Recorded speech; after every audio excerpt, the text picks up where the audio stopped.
რადიო კომერსანტი წარმოგიდგენთ ანალიტიკურ გადაცემას საკრედიტო ისტორიები სოფიო ბეროშულთან ერთად. განსაკუთრებულად მწვავე პრობლემა საქართველოში, გადაუხდელი კრედიტები, სესხები, დაყადაღებული ქონება და პრობლემური იპოთეკა, შეცდომაში შეყვანილი მომხმარებელი, ექსკლუზიური ინტერვიუები, ანალიტიკური ხედვა, გამოსავლის ძიება, რეალური ფაქტები. თქვენ გაქვთ უკეთესი პერსპექტივა.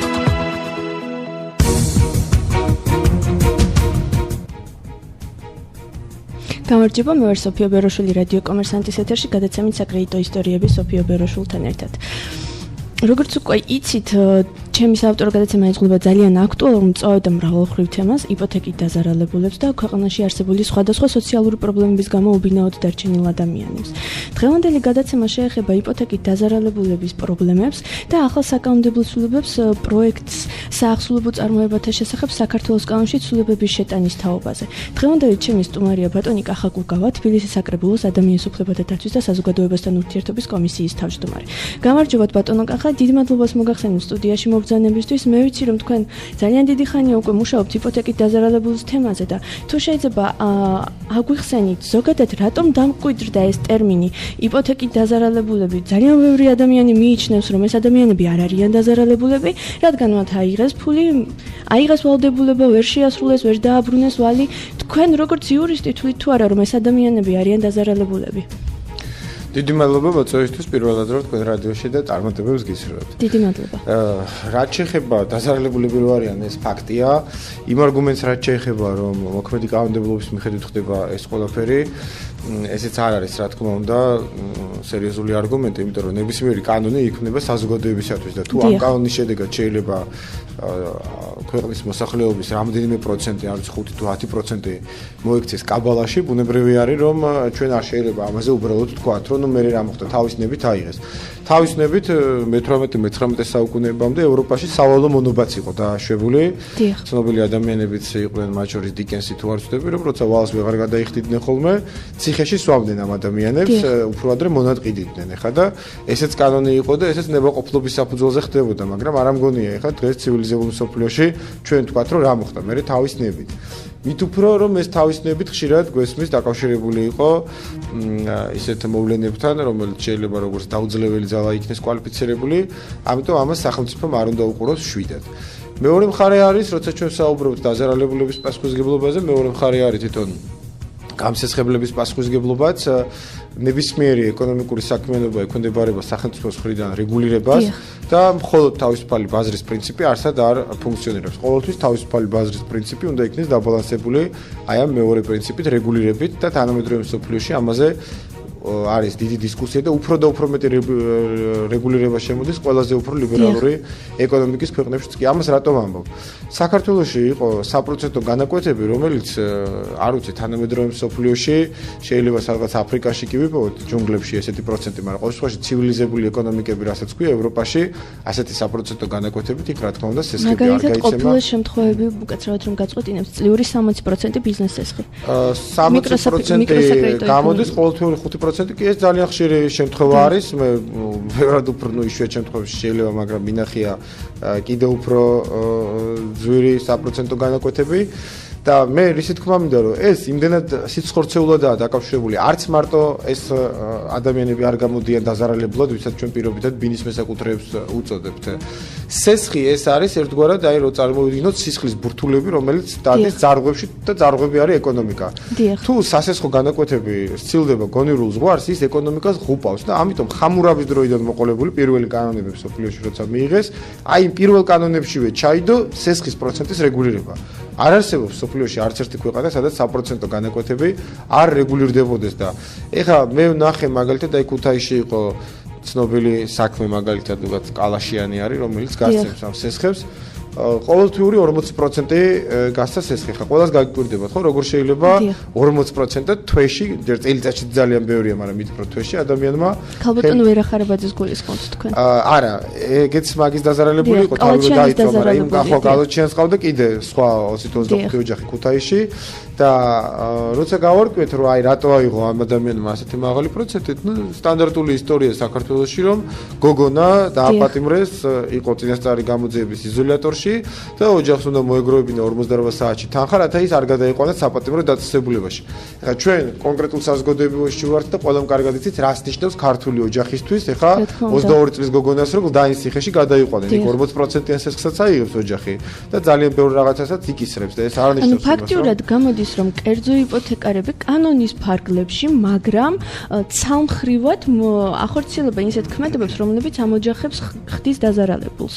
ამ ოჯახებს ხდის დაზარალებულს კერძო იპოთეკარების საქმიანობა სხვათა შორის სულაც არ არის კანონიერი, როგორც ისინი ხშირად ამბობენ ხოლმე, რომ აი ჩვენ ბიზნესმენი ვართ და მოისხავენ ხოლმე ცხვრის ქურქს.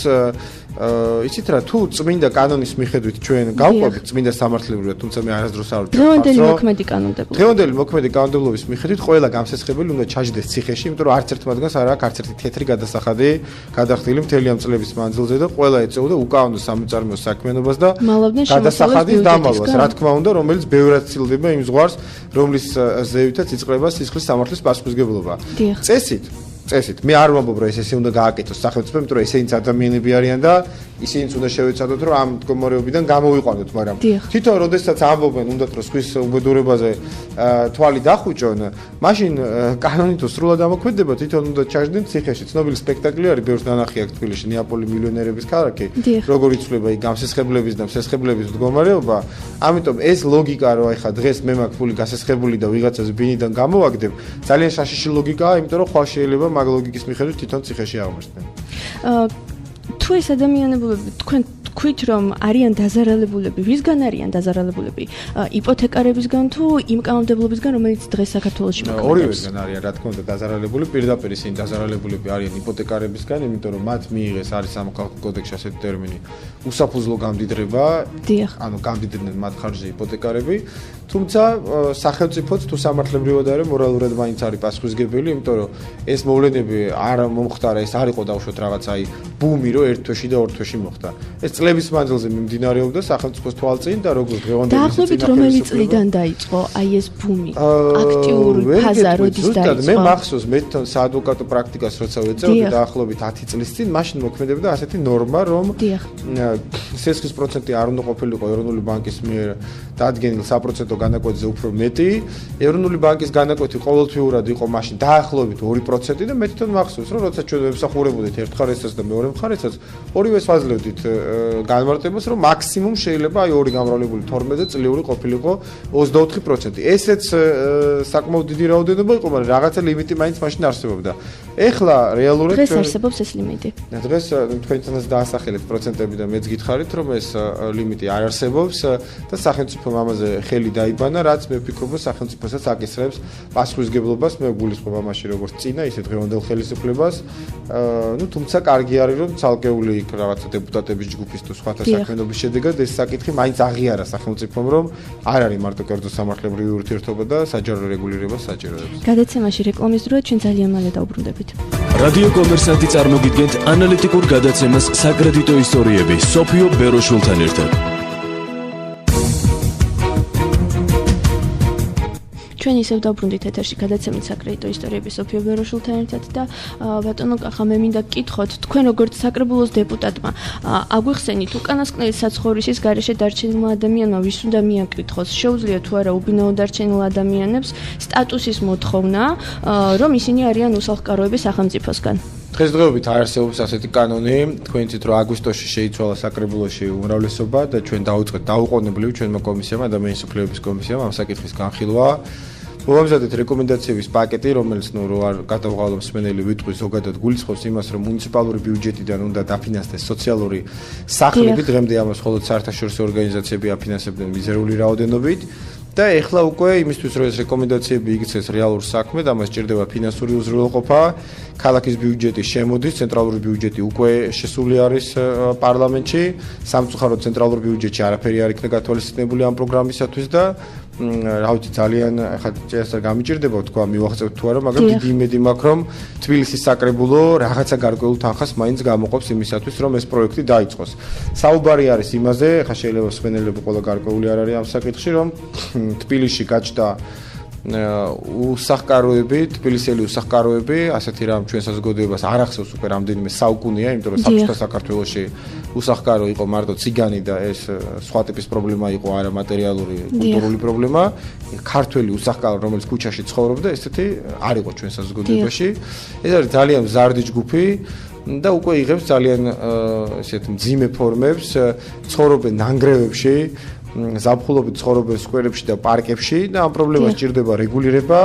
წინააღმდეგ შემთხვევაში დღესდღეობით თუ არის გლდანის და ნაძალადევის რაიონებში ძირითადად ეს გეტოები თავმოყრილი, ბუნებრივია რომ რაც გაიზრდება რაოდენობა, ეხლა მაგალითად სამპაულოში და დელიში და მეხიკოში ცხოვრობს მოსახლეობის ნახევარი ცხოვრობს ქუჩაში, სახლები არ არის, მაგრამ იმათ კლიმატი მაინც უწყობთ ხელს და ეხლა არ ამგონია რომ ვინმეს მაინც და მაინც სასიამოვნო პერსპექტივად მიაჩნდეს ეს თბილისისათვის. ამიტომ ერთადერთი გამოსავალი არის აქედან სოციალური სახლების სისტემა, რომელიც ქალაქის გარეუბნებში ან ხშირ შემთხვევაში თვითონ ქალაქგარეთაც იქნება განლაგებული, რათა ადამიანს ძალიან მოგრძალებული, მაგრამ ჩვენ ალტერნატივა შევთავაზოთ, რომ ვერის პარკში არის ცხოვრობს და ვაკის პარკში არის. ადამიანი თუ თქვათ მიიღო თბილისის საკრებულომ ეს გადაწყვეტილება რომ დააფინანსოს ეს სოციალური საცხოვრებლები, ამ შემთხვევაში ადამიანი რომელიც კარგავს უკანასკნელ საცხოვრებელს, უნდა მიმართოს თბილისის საკრებულოს განცხადებით, ხო?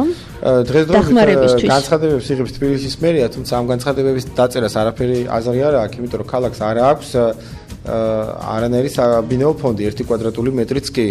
მერიას აქვს რაღაც ინდივიდუალური პროექტი, როდესაც ააშენებენ სოციალურ საცხოვრებელს და შემდეგ ტოტრენის პრინციპით ეს იყო შვეიცარიული პროექტი, რომელიც აშენდა 24 ბინიანი, მერია ოპერატორი იყო უბრალოდ, მაგრამ 24 ბინიანი პროექტი თქვენთანაც გესმით, რომ აბსოლუტურად არაადეკვატური არის, როცა 10-ან 20,000 ადამიანი საჭიროებს ამას.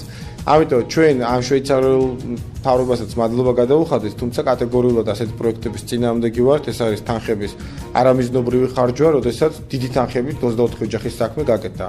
ჩვენ საუბრობთ იმაზე, რომ უნდა აშენდეს არა სახლები ამ ტიპის კლასიკური გაგებით, რომელიც საკუთრებაში გადაეცემათ, არამედ თავშესაფრები, ეს იქნება ძალიან ეკონომიური, ეს არ უნდა იყოს მადის აღუძვრელი, როგორც ამ შვეიცარიულ პროექტზე, ესე იგი მე ხოცვაჟლეტო არის ახლა ვინ შევა შიგნით და ვინ არა.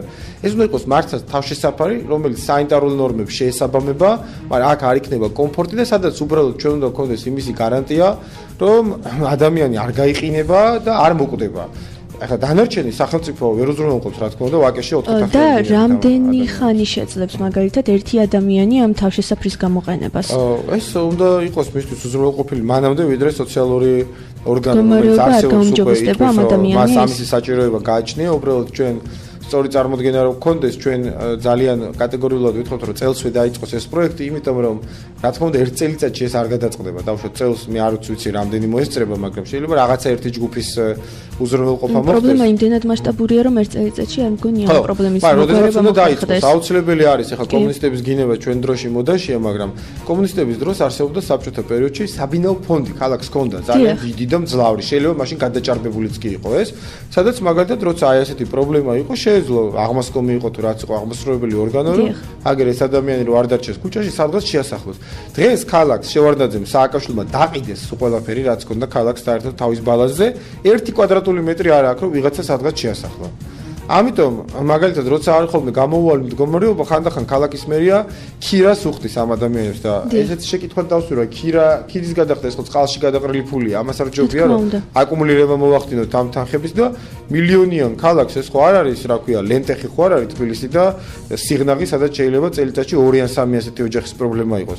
მილიონიან ქალაქს კარგი ცხოვრება რო იქნება, მერეც ექნება ასეთი პრობლემა მოდივება, ამიტომ ქალაქს ჭირდება ეს ფონდი, სოციალური ფონდი, ამ ფონდის შექმნა უნდა დაიწყოს და არ ვიცი 5-6 ან 7 წლის შემდგომ შეიძლება ჩვენ გავიდეთ იმ ნიშნულზე, რომელიც ქალაქს ეხება. იგივე პრინციპი თუ გაქვთ ამ თემაზე თქვენი წარმოდგენა ჩამოყალიბებული, იგივე პრინციპებით უნდა იყოს, როგორც შერჩეული ეს ადამიანები, როგორც მაგალითად მერია არჩევდა, იმიტომ რომ უბინაოდ დარჩენილი ადამიანების გარდა კიდევ არსებობს ძალიან ბევრი მაგალითად ადამიანი ან ოჯახები, რომლებიც უბრალოდ არ აქვთ მათ საკმარისი საცხოვრებელი ფართი. ან აქვთ ავარიული სახლი, ან არიან სოციალურად დაუცველები, მათი საცხოვრებელი სახლები არის გამოუსადეგარი, მაგრამ ამ ადამიანებს აქვს მუდმივი საცხოვრებლის ადგილი, მაგრამ ამავე დროს არსებობენ უბინაოდ დარჩენილი ადამიანები, რომლებსაც არ აქვთ მუდმივი საცხოვრებელი ადგილი და შესაბამისად ამ ცნობილ მერის პროექტში ისინი ვერ ხვდებოდნენ, ვისაც ნამდვილად სჭირდებოდა ეს იგივე თავშესაფარი, რომელიც შვეიცარიელების მიერ იყო დაფინანსებული, 24 ფინანსზე მაქვს საუბარი და ეს ადამიანები ვერ ხვდებოდნენ ამ სიაში, იმიტომ რომ მათ არ ქონდათ მუდმივი საცხოვრებელი ადგილის საშუალება. ორი სხვადასხვა პრობლემაა ავარიული სახლები და თავშესაფარი გავყოთ ერთმანეთისგან. მერი რა თქმა უნდა ვერ მოხვდებოდნენ ამ პროექტში, ეს პროექტი იყო ნომინალური იყო, ხა მე არც ვეძახი ამას პროექტს. 24 ბინა რას იყო მილიონიან ქალაქს. ეს იყო იმისთვის რა ქვია მაკრატელი და წითელი ლენტის შექმნილი. მე გულისხმობ რომ თვითონ უბრალოდ პრობლემა ჩემი აზრით ამ მერის შემთხვევაში არ იყო სიღრმისეულად დანახული, იმიტომ რომ იმ ადამიანებს არ აყენებდნენ თუნდაც იგივე ბინის აღრიცხვაზე, რომელიც შვეიცარიელების მიერ ფინანსდებოდა, იმიტომ რომ ამ ადამიანებს არ ქონდათ მუდმივი საცხოვრებელი ადგილი. ადამიანი, რომელიც არის უსახლკაროდ დარჩენილი და ერთი დღე ცხოვრობს, მაგალითად, თქვენთვის ცნობილი არის ეს პრობლემები, ერთ მეზობელთან მეორე დღეს ვიღაცის გარაჟში ან პადვალში ამ ადამიანს ფიზიკურად არ ექნება იმის საშუალება, რომ ქონდეს მუდმივი საცხოვრებელი ადგილი. როგორ უნდა მოხერხდეს ამ ადამიანებს აღრუც? სიღრმისეულად არ ხედავდნენ ზუსტად იმიტომ, რომ კიდევ ერთხელ გეუბნებით, პრობლემა არის სხვა მასშტაბის და პროექტი, რომელიც განხორციელდა, აბსოლუტურად არაადეკვატური არის. პრობლემა მდგომარეობს იმაში, ხა შეიძლება სოციოლოგებმა ეს უფრო ზუსტად დათვალონ, მაგრამ 1.300.000-იან ქალაქში იქნება რაღაც არ ვიცი ზუსტად 20.000 ან 30.000 აი ესეთი ციფრი, რომელიც საჭიროებს სოციალურ თავშესაფარს. ამ 30.000-დან ახლა ექსპერტებმა შეიძლება უფრო ზუსტად დათვალონ, მაგრამ მე გეტყვით, რომ შეიძლება 5%-ს აქვს იმისი შანსი, რომ გაიუმჯობესოს რაღაცა თავისი ეკონომიკური მდგომარეობა, მუშაობა დაიწყოს, ბიზნესი დაიწყოს. უმრავლესობა მათგანი, ვისაც მე ვიცნობ ხა ინვალიდი, შვილი ყავს, მრავალშვილიანი ოჯახია, ერთ-ერთი შვილი ინვალიდია და ქმარს გაცილებული. ახლა რა უნდა მოხდეს იმის ცხოვრებაში, ჰოლივუდში თუ არ გადაიღეს, რომ გაიუმჯობესოს მდგომარეობა. ეს არის ოჯახი, მოწყვლადი უკვე, რომელიც საჭიროებს სახელმწიფოსგან გრძელვადიან დახმარებას და იმისი ლოდინი, რომ ეხა აი ეკონომიკა გაუმჯობესდება და ეს ხალხი თავის თავს მიხედავს, ეს არის არარეალური. ამიტომაც ვიძახი მე, რომ ამ მიმართულებით ერთადერთი სწორი პროექტი არის აი ამ სოციალური ფონდის, საბინაო ფონდის შექმნა, რომ დედაქალაქს ჰქონდეს საშუალება, რომ ეს ხალხი განასახლოს. შეიძლება არა აუცილებლად თბილისში, მე მაქვს იდეა, რომ ბევრად უფრო იაფი დაждდება, რომ ეს პროექტი განხორციელდეს და თბილისის მახლობლად სხვადასხვა ქალაქებში და დაბებში, რომ მაგალითად ადამიანი, რომელსაც ძინავს ვერის პარკში, შეიძლება ვაკეში ვერ შევასახლოთ, მაგრამ შევასახლოთ თეთრიწყაროში, შევასახლოთ რუსთავში. მეორე მიმართულება, რასაც თქვენ ბრძანებთ და ესეც არის ძალიან პრობლემური ავარიული სახლები, რა თქმა უნდა, ესეც იმ დაწყფრილი კომუნისტების დროს არსებობდა სპეციალური ორგანო ზრუნვა. დღეს არავინ არ არსებობს საერთოდ დაწესებულება, რომელიც მაგალითად შეამოწმებს სახლი ინგრევა, არ ინგრევა და მხოლოდ მას შემდგომ იწყება ხოლმე ამაზე ზრუნვა, როდესაც აი ბზარები ვიზუალურად ახმადი გახდება უკვე თვითონ მოსახლეებისათვის, ანუ სულ უკანასკნელ სტადიაში. იცით რომ რამოდენიმე შემთხვევა იყო ძველუბანში, როდესაც პირდაპირ მძინარე ადამიანებს თავზე დაეფშვნათ ეს სახლები. ჩვენ გვაქვს მომავალ კვირას დადგეგმილი კომისიის ხდომა, რათა გაგრძელდეს ის პროგრამა, რომელიც არსებობდა გარკვეული მოდიფიკაციები ძველი თბილისის ახალი სიცოცხლე. ადრე ეს იყო განკუთვნილი ძირითადად იმ უბნებისათვის, სადაც ფასადები იყო შესაკეთებელი და სააკაშვილის ცუმპა რამპასათვის და ეხლა ჩვენ გვინდა რომ ეს პროექტი იქნეს შენარჩუნებული, სხვა შორის ეს კარგი პროექტი არის და მერიას რაზეც მადლობა ეკუთვნის, შეგვიძლია მადლობაც უთხრათ. ოღონდ თავიდან ბოლომდე ეს პროექტი უნდა იქნეს მიმართული ავარიული უბნებისკენ. ანუ კერძო კომპანიები აშენებენ ავარიული უბნის მაცხოვრებლებისათვის ახალ კორპუსებს. შეიძლება ეს არ იყოს ისეთ პრესტიჟულ ადგილებზე, როგორც ეს ავარიული სახლები არის განლაგებული, მაგრამ ნორმალურ ადგილებზე იქნება განლაგებული. ოჯახები იცხოვრებენ უსაფრთხოდ. შევლენ ეს ოჯახები, იცხოვრებენ ამ საცხოვრებელ ბინებში ძალიან ნორმალურ ბინობებში, ხოლო ამ გამოთავისუფლებული ადგილებით უკვე სამშენებლო კომპანია აინაზღაურებს თავის ზარალს. აქ არის მერიის კომპონენტიც, რომ მერია უზრუნველყოფს თუ დაუშვათ საცხოვრებელი ბინების გაყიდვის დროს წარმოიქმნა გარკვეული პრობლემა, რაც ხშირი არის სამშენებლო ბაზარზე, მერია გამოდის ამ შემთხვევაში გარანტად, რომ ის გარკვეულ გარანტირებულ თანხად $400-500 კვადრატულ მეტრს გამოიზღიდის. ჩვენ წინასწარი კონსულტაციები გვქონდა უკვე სამშენებლო კომპანიებთან და ასე ვთქვათ მაყოფილი არიან ისინი, მოწადინებული არიან ამ პროექტით. ეს არის ერთადერთი რეალისტური გზა. რაც შეეხება ყველაფერ დანარჩენს, რომ თბილისის კორპუსი და 85% თანადაფინანსება, ეს არის წმინდაძღვრის პოპულიზმი, არაფრის მაქნისი პროექტი, იმიტომ რომ იმ 15%-საც ვერაზროს ვერ შეკრიბავს მოსახლეობა, იმიტომ რომ დათვალოთ თქვენ თვითონ ავარიული სახლის გარემონტება რა ჯდება, იმის 15% რამდენი გამოდის, აბსოლუტურად არარეალური არის, ეხლა რომ ჩვენი სოციალური მდგომარეობის საზოგადოებაში განსაკუთრებით მაგალითად კორპუსებში ხარ ჩვენი მოსახლეობის ყველაზე მდიდარი ფენა არ ცხოვრობს და ისინი რა თქმა უნდა ამ თანხებს ვერ შეაგროვებენ. ბატონო კახა, თქვენ ძალიან დიდი ხანი მუშაობდით იპოთეკის თემებზე. მე ვიცი რომ ხვდებოდით კიდევაც იპოთეკით დაზარალებულებს, სწავლობდით სესხის აღების შემდეგ წარმოქმნილ პრობლემებს, ასევე დადებულ ხელშეკრულებებსაც ეცნობოდით თქვენ. როგორ ფიქრობთ, იყო თუ არა ხელშეწყობილი წინამთავრობის მიერ მევახშეობა? არა თუ ხელშეწყობილი იყო, ხა მე მაქვს ინფორმაცია, რომელიც შეიძლება წერილობით მტკიცებულებებით ვერ დავადასტურო, მაგრამ ამაზე უნდა გაიმართოს ძიება. არის ინფორმაცია, რომ ძალიან ბევრი მევახშეს უკან დგანან თვითონ კომერციული ბანკები, ან გავლენიანი ბიზნეს ჯგუფები, რომლებიც მათ აძლევდნენ თანხას გასაპროცენტებლად. იმიტომ რომ სოფო საქმე რაშია, ამ მევახშეობაში რა მოგებაც იყო, რომ დათვალოთ თქვენ, ხო? ასეთ მოგებას, აი არესებს არალეგალური ბიზნესები, სადაც დიდი მოგებაა, ხო? ნარკოტიკებით ვაჭრობა, იარაღით ვაჭრობა და პროსტიტუცია. მათაც კი არ დაესიზმრებათ. იმიტომ რომ ჩვენთან სესხები შემოდიოდა თქვენს ძირითადად საერთაშორისო ფინანსური ინსტიტუტებიდან დაახლოებით 4-დან 6%-მდე. და საბანკო სექტორშიც კი იცით თქვენ რომ სესხები 25 ხანდახან 35%-მდე წადიოდა წლების მიხედვით. ანუ 36 რო გაყოთ 6-ზე არის 6 მაგი მოგება. არ არსებობს ეს. ნარკოტიკები რო გაყიდოთ ამ ხელა მოგებას ვერ ნახავთ. ნუ ამას თან ერთო და კიდე ზემოგება გამომდინარე იქიდან რომ როგორც წესი იპოთეკით დატვირთული ქონება იყიდებოდა ჩალის ფასად და აქ კიდე დამატებითი მოგებას ნახულობდნენ ეს კომერციული. ძირითადად მოთხოვნად თანხით იყიდებოდა მიუხედავად იმისა, რამდენად იყო შეფასებული. ხა იცით რა არის? ბინა არ არის ნაყინდა. თუ შეეცდებით რომ გაყიდოთ 1 საათში, 1 საათში შეიძლება ნაყინი გაყიდოთ და ბინას რო გაყიდოთ 1 საათში, რა თქმა უნდა ის მოთხოვნად თანხად გაიყიდება საბაზრო ღირებულების ნახევარშიად მესამედში. ამიტომ თვითონ აუქციონის ფორმა, რომელიც სახელმწიფოს მიერ იქნა შემოთავაზებული, იყო არასწორი, როცა არ არსებობდა საწყისი ფასი და პირველი მემკვიდრე სამლარად რომ ისულიყო, სამლარად იყიდიდა 4 ოთახიან ბინას ვაკეში. და ესეც ხდებოდა ხშირად სამლარად არა, მაგრამ ნომინალურ თანხებად ხდებოდა ხოლმე უძრავი ქონების ყიდვა და ისიც მახსოვს ძალიან კარგად, რომ კარგი მანქანის ყიდვა თუ უნდათ თბილისში, მიდიოდნენ არა ავტობაზრობაზე, არამედ ლომბარდში, სადაც ჩალის ფასად ყიდულობდნენ ქონებას. მე მგონი დღემდე არის ეს დამკვიდრებული საზოგადოებაში. თქვენ როგორც იურისტი ბატონო კახა, როგორ ფიქრობთ, ჩვენ საზოგადოებამ, ჟურნალისტებმა შეგვიძლია თუ არა ვიფიქროთ და ვთქვათ ხმამაღლა, რომ ხელისუფლება კანონმდებლობით უწყობდა ხელს მევახშეობას, რომ მოსახლეობისგან ვიხმარა მუხეშ სიტყვას ამოღებულიყო უძრავი ქონება? რა თქმა უნდა, ეს არის ძარცვის ერთ-ერთი მეთოდი, მონოპოლიები ჯერ კიდე მე მგონი თეოდორ რუზველტი ამბობდა, რომ ეს არის ბანდიტი, რომელსაც უკეთია უბრალოდ ხალხსტუხი დააცვია პიჯაკი და რა თქმა უნდა ესეც იყო ადამიანების ძარცვა, ჩვეულებრივ, ახლა მე რაც გითხარით 40%-ს რო იხდის თვეში, ახლა ამას ბიზნესი ქვია თუ ყაჩაღობა ქვია? მე მგონი ყაჩაღობა ქვია, ხო?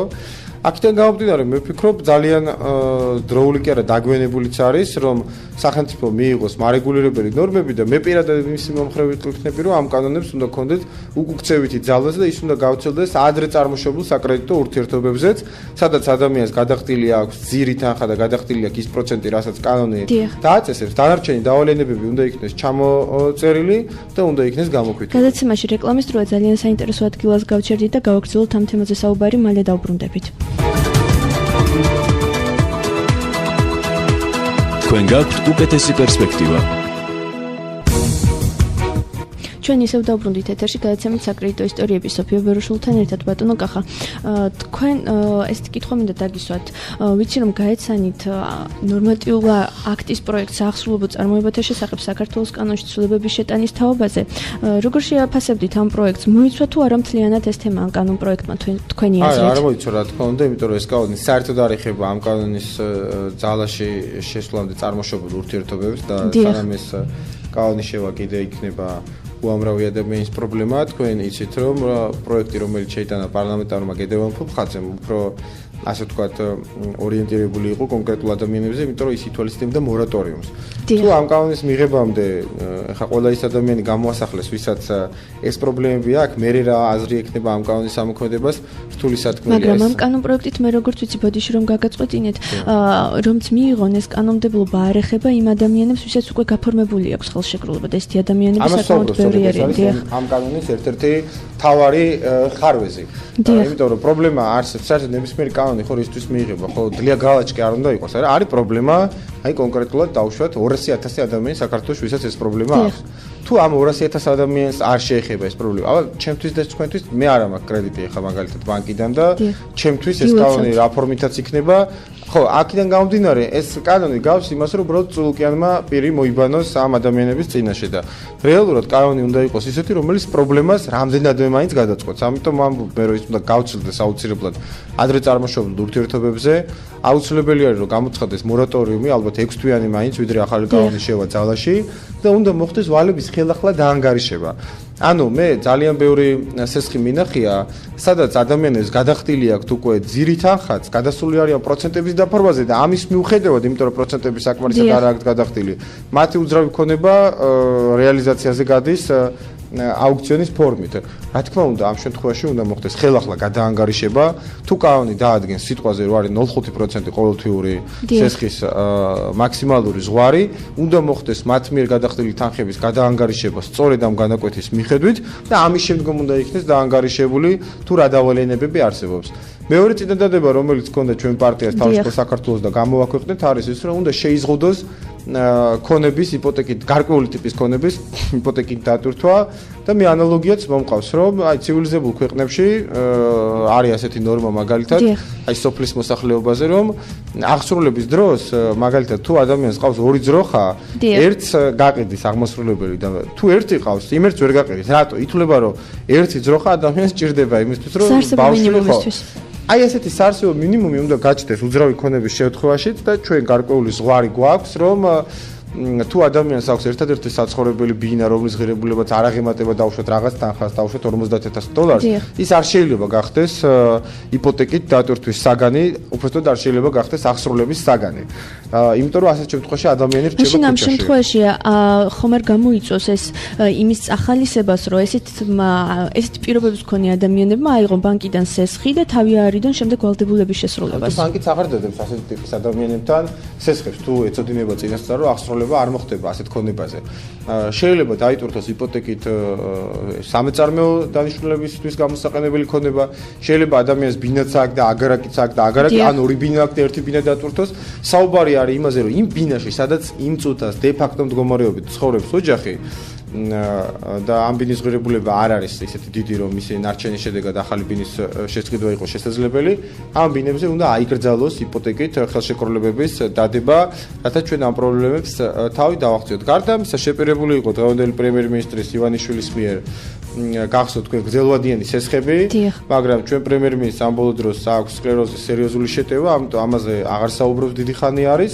რეალურად თუ ჩვენ გვინდა წავიდეთ იმ გზით, რა გზითაც წავიდნენ დასავლეთის ქვეყნები, რა თქმა უნდა, ეს არის უმნიშვნელოვანესი ინსტრუმენტი. ეხლა საქართველოში ბევრი ამბობს, რომ აი თქვენ კომუნიზმი გინდათ, სახელმწიფომ რა უნდა გადაიღოს.